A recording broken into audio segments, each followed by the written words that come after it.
사도행전 7장 17절에서 34절까지 우리 한 목소리로 함께 봉독하겠습니다.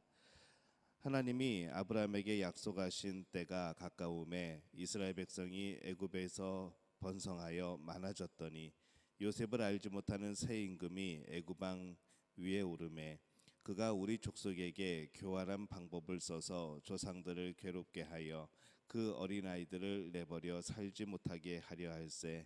그때에 모세가 났는데 하나님 보시기에 아름다운지나 그의 아버지의 집에서 석 달 동안 길리더니 버려진 후에 바로의 딸이 그를 데려다가 자기 아들로 기르매 모세가 애굽 사람의 모든 지혜를 배워 그의 말과 하는 일들이 능하더라.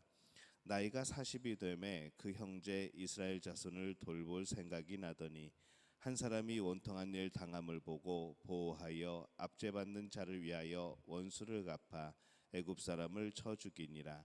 그는 그의 형제들이 하나님께서 자기의 손을 통하여 구원해 주시는 것을 깨달으리라고 생각하였으나 그들이 깨닫지 못하였더라. 이튿날 이스라엘 사람끼리 싸울 때에 모세가 와서 화해시키려 하여 이르되 너희는 형제인데 어찌 서로 해치느냐 하니 그 동물을 해치는 사람이 모세를 밀어뜨려 이르되 누가 너를 관리와 재판장으로 우리 위에 세웠느냐 내가 어제는 애굽 사람을 죽임과 같이 또 나를 죽이려느냐 하니 모세가 이 말 때문에 도주하여 미디안 땅에서 나그네 되어 거기서 아들 둘을 낳으니라. 40년이 참에 천사가 시내산 광야 가시나무 떨기 불꽃 가운데서 그에게 보이거늘 모세가 그 광경을 보고 놀랍게 여겨 알아보려고 가까이 가니 주의 소리가 있어 나는 내 조상의 하나님 즉 아브라함과 이삭과 야곱의 하나님이라 하신대 모세가 무서워 감히 바라보지 못하더라. 주께서 이르시되 내 발에 신을 벗으라 내가 서 있는 곳은 거룩한 땅이니라. 내 백성이 애굽에서 괴로움을 받음을 내가 확실히 보고 그 탄식하는 소리를 듣고 그들을 구원하려고 내려왔노니 이제 내가 너를 애굽으로 보내리라 하시니라. 아멘.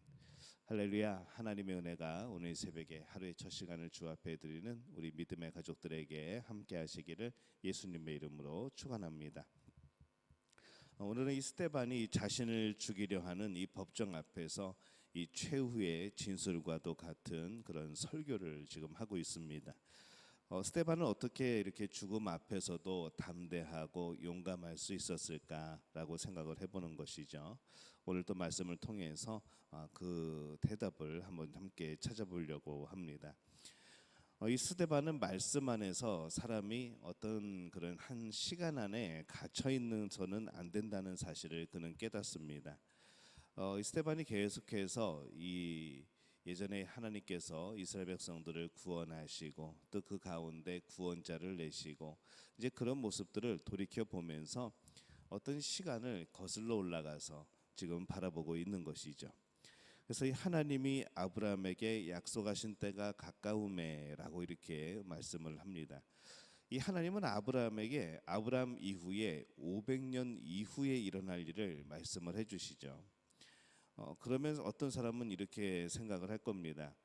그 500년 후라면은 이 아브라함하고는 전혀 상관없는 일이 아닌가라고 생각할 수도 있는 것이죠. 만약에 1000년 후에 또 때로는 500년 후에 300년 후에 우리에게 놀라운 복을 주신다 하면은 우리는 그 복을 바라볼 수가 없게 됩니다. 이 땅에서 우리는 그 복을 누릴 수가 없게 되죠. 그럴 때에 그 복이 과연 나랑 무슨 상관인가 이렇게 말할 수 있다는 겁니다. 어찌 보면은 이 아브라함이 죽은 지 500년 후의 일이니까 어쩌면은 전혀 상관없는 일처럼 그렇게 보이기도 하는 것이죠. 그런데 그것은 우리가 이 시간 속에서 그 우리의 인생을 아주 좁게 볼 때에 그렇게 생각이 되어집니다. 내가 살아있을 때는 귀하고 내가 죽으면 끝나는 것인가? 그것은 우리의 그런 삶이 우리의 그런 생각이 아닌 것이죠. 우리의 인생은 긴 여정의 한 부분입니다. 단순한 어떤 한 부분뿐만 아니라 하나님의 계획의 한 부분이라는 것이죠. 우리가 그 이어달리기를 많이 합니다. 바통을 주고 받으면서 그렇게 이제 계주를 하게 되는데 만약에 한 선수가 중간에 넘어지면은 그만큼 늦어지고 손해를 보게 되고 또 승리할 수가 없게 되어지는 것이죠. 뭐 또 그 중에 또 특별한 한 선수가 되게 빨라서 또 그것을 따라잡고 그럴 수도 있지만은 참 만회하기가 힘든 그런 것처럼 우리의 그런 삶이 우리의 전과 후에 그런 큰 영향을 끼치게 되는 것이죠. 그래서 이 하나님은 아브라함에게 그의 사후에 500년 그런 후의 비전까지도 보여주십니다. 500년 후에 너를 이렇게 복을 줄 테니까 너를 이렇게 잘 되게 할 테니까 너는 그것을 기억하고 마음에 품고 그것에 대해서 기도하고 그렇게 살아라고 하는 것이죠. 꿈이 있으면 소망이 있으면 비전이 있으면은 그 비전을 향해서 달려가는 것이 인간의 모습입니다. 우리는 우리의 이 땅에서 삶이라는 시간에 갇혀서 그렇게 생각하지 말아야 되는 것이죠. 우리가 다음 세대를 위해서 우리가 목요일 날에 특별히 또 이렇게 중보기도를 합니다. 이 다음 세대를 위해서 기도한다는 것은 지금 우리뿐만이 아니라 우리 이후에 이곳에서 예배드리고 또 이곳에서 하나님을 만나고 또 이곳에서 사역을 하고 또 이곳에서 하나님께 영광을 돌리고 섬기게 되는 그 다음 세대들을 생각하는 것이죠. 그 다음 세대가 가까이는 뭐 10년, 20년 후도 있겠지만은 그것이 100년, 200년 후도 있는 겁니다. 그렇기 때문에 그것을 생각하게 될 때에 오늘 우리는 그 비전을 품고 오늘 우리가 열심히 살아가고 우리가 그들을 위하여서 또 그 터전을 닦아놓고 하는 그런 일들이 필요한 겁니다. 우리는 그 시간의 그런 삶의 시간들을 그렇게 생각을 해야 된다는 것이죠. 나의 삶에 갇혀서 이 전체 하나님의 계획과 인도하심을 깨닫지 못하는 그런 어리석음을 범하지 말아야 된다는 겁니다. 하나님이 아브라함에게 약속하신 때에 따라 이제 모세의 차례가 됩니다. 모세는 참 인생에 그런 여러 가지 굴곡이 많습니다. 태어나면서부터 죽을 위험을 무릅쓰고 있었고 또 극적으로 하나님의 인도하심으로 강가에서 애굽의 공주를 만나고 또 원통하게도 이 동포애를 발휘하여서 이 애굽 히브리 사람 유대인의 그런 편을 들었는데 나중에는 오히려 그것이 문제가 되어서 바로 이제 왕자에서 도망자의 신분으로 바뀌어 버리는 이제 그런 일을 경험을 하게 되죠. 그렇게 40년을 또 평범하게 살다가 또 하나님 앞에 부르심을 받습니다.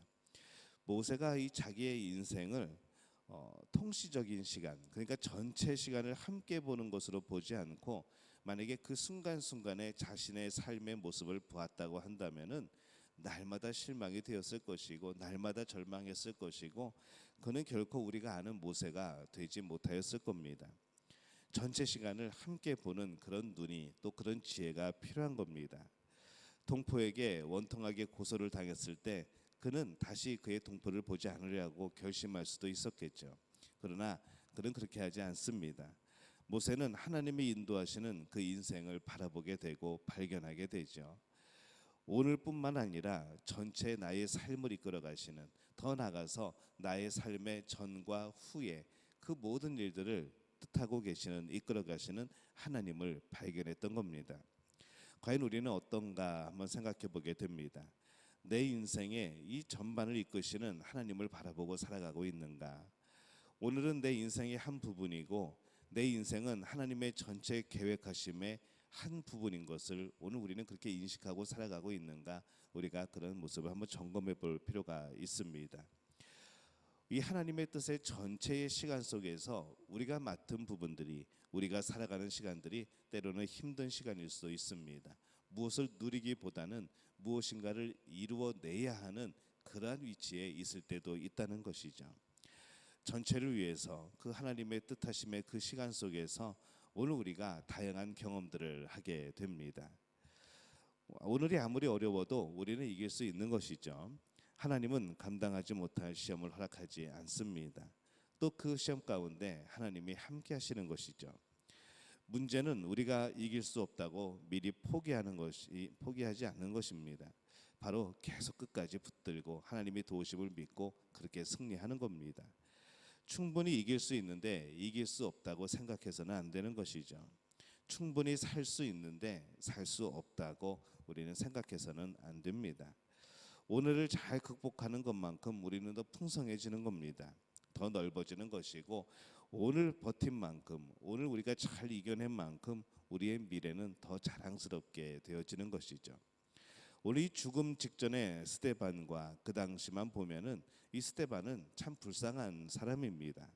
근데 그에게 가장 아름다웠던 때가 언제인가? 그에게 가장 영광되는 때가 언제인가 생각해 보면은 바로 또 그 순간이 이 하나님 나라의 입장에서 보면은 가장 최고의 때인 것이죠. 스데반은 그것을 깨달은 겁니다. 그래서 그는 그의 인생 전체에서 가장 강하게 가장 아름답게 그가 정말 하고 싶었던 말을 지금 하고 있는 겁니다.